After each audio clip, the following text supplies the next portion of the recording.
Good afternoon. I'm Betty Schwandt, Pastoral Associate here at St. Raphael's. Thank you for joining me for Lunchtime Livestream today. I used to be resentful whenever I was interrupted at my work, until I realized that often interruptions are my real work. Most of us tend to be impatient and resentful, sometimes deeply so, when our plans are interrupted, which deflect our energies from what we ideally would like to be doing. Sometimes this is minor. An unexpected phone call interrupts our work or our favorite TV program.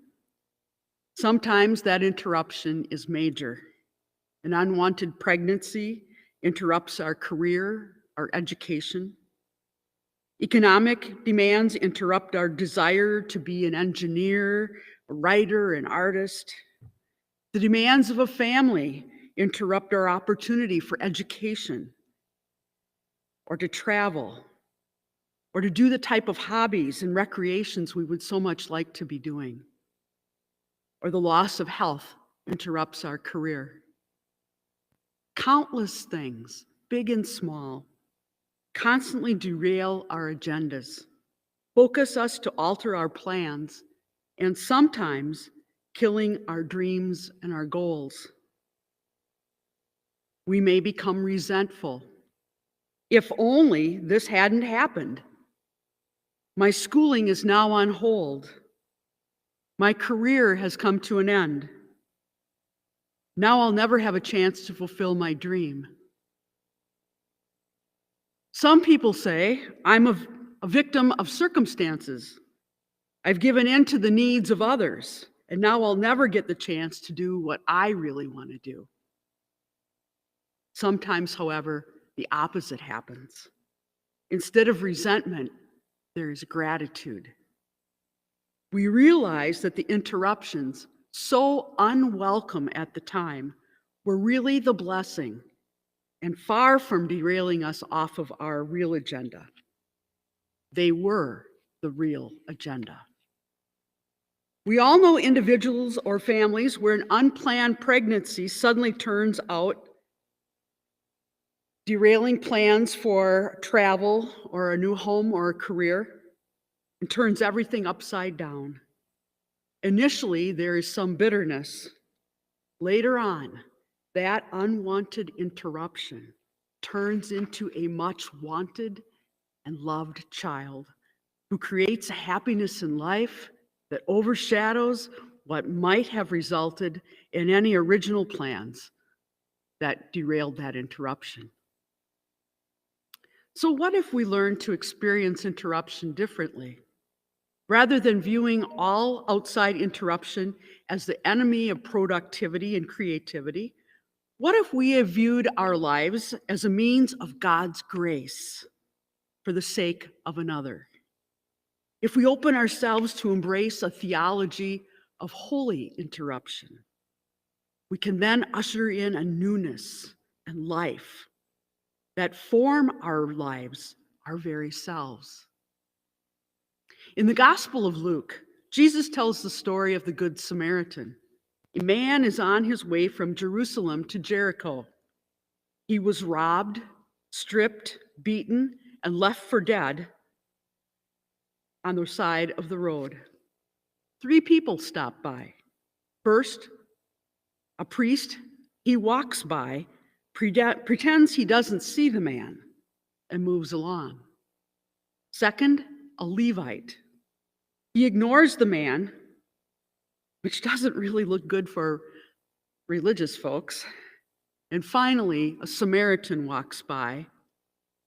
Samaritan is usually considered an outcast of the Jews. That Samaritan fixes the man up and makes sure the man is in good care. Only the Samaritan was willing to have his day interrupted. Theologian Dietrich Bonhoeffer says, "We must be ready to allow ourselves to be interrupted by God. God will be constantly crossing our paths and canceling our plans by sending us people with claims and petitions, We may pass them by, preoccupied with our more important tasks.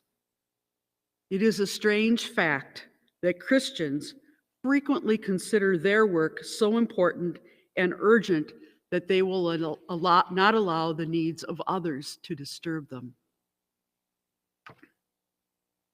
The Christian's job is to listen to God and to care about what God says above all else in every moment. However, the moment we make our priority an ultimate thing and give no allowance for God to interrupt us, we have made ourselves the center of our own little kingdom. Have we become so deluded and self-absorbed that we are actually about our own agendas and not about God's business of being present to others? We must be a channel of peace and understanding, of healing and wholeness. Personally, I find God consistently using those interrupted moments of my life, not only to use me as a means of grace in the lives of others, but also to shape me and change me, and perhaps knock me off my own agenda and my own thinking that what I do is so important, and gives me a fresh awareness of himself through the lives of others. The same is true of any follower of Jesus in their work environment. I'll tell you a story here. When I was still teaching, I was working behind my desk after the school bell one day. Actually, I was working feverishly to try to get those dreaded progress reports out. They were due in the office at 8 a.m. the next morning. One of the students, named Dan, sauntered through the door and asked if there was anything he needed to do for makeup work, partially to head off the progress report. Dan was 15, soon to be 16, and had his temporary license. He had been out of school due to a car accident that he and his mom were in. He had overcorrected on a boulevard and hit a tree. His mother, who had allowed him to drive her to the grocery store, was quite hurt, and Dan had a few cuts and bruises. I gave Dan his missing work and was eager for him to leave so I could get back to finishing off the progress reports so I could go home. But Dan didn't move. He just stayed. Lingered, actually, even though I was wishing he would be on his way. So finally I looked up and asked him, "How are you doing?" And he said that he was fine, mostly. Then I inquired about his mother, and the tears welled up, and they rolled down his cheek. He was able to get out the words, "I almost killed her." I listened as he went on. I said, "Surely your mother has forgiven you."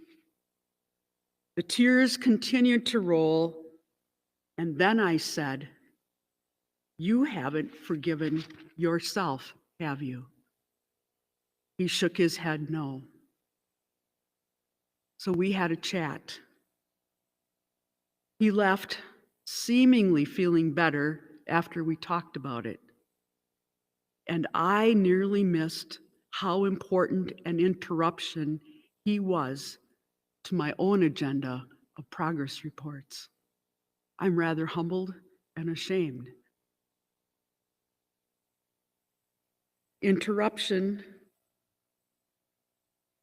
What initially is experienced as an unwanted interruption can in the end be our real agenda. Interruption is God's invitation. God is inviting us to see him all around us, in the lives of others, in our conversations, in our serving those in need. And they provide not simply a matter of developing patience, but about experiencing true life. It's one of God's ways of waking us up to what's around us, to see there's more to be done than our self-appointed tasks for the day, as important as they may seem. We must look for the hand of God, providence in our interruptions. They may constitute an apparent conspiracy of accidents in which God is guiding our lives. If we were totally in control of our own agendas, if we could simply plan and execute our lives according to our own dreams with no unwanted derailments, many of us would slowly and subtly become very selfish and would slowly and subtly find our lives empty of simple joys and enthusiasm. The very word baptism means derailment. Christ baptized Peter on the rock when he told him, "Behold, you have said you love me. Your life is no longer your own." Before you said this, you fastened your belt and you walked wherever you liked. Now others will put a belt around you and take you where you would rather not go. To submit to life and love and interruption is to be baptized. To let one's life be forever interrupted. To not let one's life be interrupted is to say no to love. In conclusion, our lives must allow for interruptions. They are the very stuff of doing God's work, and they transform and change us to be more like Jesus himself. Be attentive to God's holy interruptions.